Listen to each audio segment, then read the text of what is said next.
Thank you.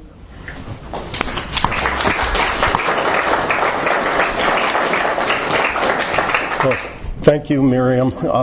And notwithstanding Miriam and David's generous words, I need to say I am not an experienced speaker and was pretty much terrified when David asked me to come and speak. But I couldn't possibly turn him down, and I'm very excited to be stretching myself in this way. I've learned to trust some friends when they tell me I have something to offer, however uncertain I might be about that. In particular, I don't think I'm much of an impromptu speaker, so I've written it out and I will be reading it, although I look forward to, in terms of impromptu, the questions and answers afterwards. It also helps my experience that friends tend to be gentle with uncertain speakers. So I hope you will be. I trust you will be. As David asked me to give a title to the piece, it is Revealing Our True Selves, which I hope is central to what I'm talking about here. I'm not a Quaker scholar, or really any other kind of scholar. I'm sure there are many here with a much deeper understanding of the makeup of American Quakers, historically and currently, than my own. But I'm going to talk about my own story as an American non-theist friend, and some context is important in understanding that story. I've worried a little that focusing on my personal experience today, talking about how I fell in love with the religious society of friends over the last 20 years as pretty much a lifelong atheist, that might come off as a bit self-absorbed. That might be the truth. But I think that experience is at least a starting point for every last one of us. Trying to understand each other's experience is a central part of our work to make a welcoming home for every last one of us. That means Christians, non-Christian theists, non-theists, and all the subtle variations of our spiritual lives and understandings. So in hopes of being just a little bit less self-absorbed, I'll start by sharing some background on American Quakerism and how non-theism fits into that picture, or how it doesn't fit. My understanding is that British Friends have managed to remain a single organization under a Britain yearly meeting.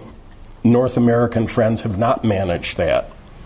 I'm intrigued by that difference, and I've been learning from other friends here this weekend how that difference and others might affect the experience of non-theist friends in Britain. U.S. Friends have gone through several splits over the centuries, and that has had a great impact on how Quakerism looks in the U.S. In the 1820s was the great separation between Hicksite and Orthodox Friends. My monthly and yearly meeting, though born much later than that separation, remains on the Hicksite side of the division, which is the theologically liberal side. The Orthodox side underwent further divisions, most famously between the Wilburites and Gurneyites. In the 1890s, Iowa Friends Joel and Hannah Bean and some of their supporters were resistant to a wave of Christian revivalism that was sweeping Iowa yearly meeting and the country. In connection with that resistance, at some point they were judged by Iowa yearly meeting to be doctrinally incorrect and removed from the rolls of the meeting. At some point they settled in California and became the core of what would become known as B-Night Friends. Friends in the U.S. today now comprise 5 or more distinct organizations, depending on how one counts. In most of these organizations, my understanding is that it would be quite nearly impossible to be an openly non-theist member. The key word, I think, is openly. I very much doubt there is a single yearly meeting of friends in the United States without a substantial number of longtime friends who, mostly silently, sometimes in painful isolation, go to meeting not for love of God, but for love of the community and of the ways of friends. Friends United Meeting and Evangelical Friends International, which between them encompass the vast majority of friends worldwide, mostly in Africa and Latin America, are mostly pastoral. This means they have pastors who give sermons rather than silent, unprogrammed worship, or in some cases in addition to silent worship. My understanding, which is not from a direct experience attending such meetings, is that the idea of openly non-theist friends is almost unimaginable within most of these meetings. Philip Gulley, a pastor within Friends United meeting, has been nearly defrocked for publishing books like If Grace is True and If the Church Were Christian. Books which challenge Christian orthodoxy in significant ways. He is certainly, however, a theist and a Christian in his own way. There are also 3 separate yearly meetings of conservative friends in Ohio, North Carolina, and Iowa. Conservative meetings are strictly unprogrammed with fairly strong Christian identities. Yet my understanding is that they are often quite a bit more theologically diverse and liberal on the ground than their books of discipline, the equivalent of our faith and practice books, would suggest. I know of at least one active, openly non-theist friend from North Carolina yearly meeting, conservative, and I doubt he's the only one. My branch is Friends General Conference, which I'll refer to as FGC. FGC is arguably the most theologically diverse branch of North American Friends and includes something under half of North American Quakers. There are also Western Independent Friends, historically distinct, but in my understanding philosophically very similar to FGC Friends. These are non-affiliated yearly meetings which have historic connections to the B-Night split. My understanding is that they are at least as openly diverse and theologically liberal as FGC. As I said earlier, I feel confident that all of these branches include friends who might consider themselves something like non-theists. It is primarily within Friends General Conference and Western Independent Friends, however, where one finds open, self-described non-theist friends.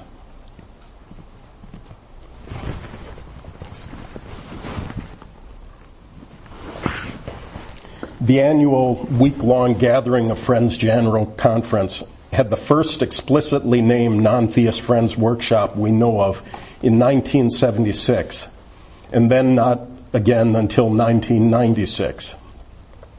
Since then, there has been such a workshop, sometimes 2, almost every year, which pretty much always has more applicants than openings. This means 20 to 50 people in 1 or 2 workshops, and many more who requested the workshop but didn't get in because of lack of space. This coming year is a rare disappointment for us. A proposal by one of our most experienced workshop leaders was turned down for the gathering this July. I don't particularly know how that decision was made, but it absolutely doesn't mean that non-theist friends activities are no longer welcome at FGC.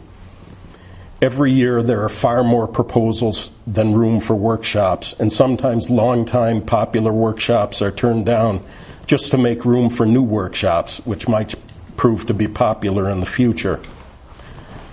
Also, non-theist friends constitute a designated affinity group at the gathering, which means we are given a reserved room for afternoon activities and space for a flyer in the welcoming packet where we announce these activities.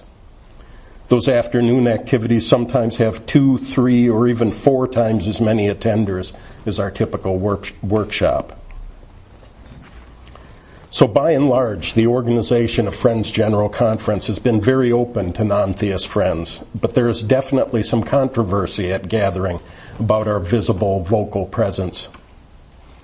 At one of our afternoon sessions, we often explicitly invite theists to ask questions and raise concerns. Most of these sessions have been very friendly, but sometimes a friend will show up who thinks we have no business in Quakerism and will jump down our throats. Also, when we gather for meals, a friend across the table might ask what workshop I'm taking, and I will tell him or her that I'm taking the Nontheist Friends workshop. Most of the time it goes fine. Occasionally, though, I get a shocked and disappointed look, and the conversation can be chilly or challenging. It's a challenge worth meeting, though. Dealing with such a friend gracefully, I think, is some of what it takes to help folks understand that non-theists can be good friends. There is also a Nontheist Friends website at nontheistfriends.org, and a usually very active Nontheist Friends email discussion list. While there are substantially more U.S. than U.K. friends on the list, it is international and very much open to everyone here. If you're interested, please sign up on the website or give me a note with your name and email address. So that's enough about we Americans, and I'll move on to me American. Unlike most non-theist friends I've met, I've never really been a believer, not even as a child. I'm the son of an agnostic Jewish refugee father and of a mother whose religion took the form of mental illness. I spent a few pleasant years as a child at a Unitarian church, even sang in the choir, but I never thought of myself as religious. If anyone had told me in my 20s that a decade or so later I would fall in love with a friends meeting and become a dedicated and deeply involved Quaker, I would have laughed it off without a thought.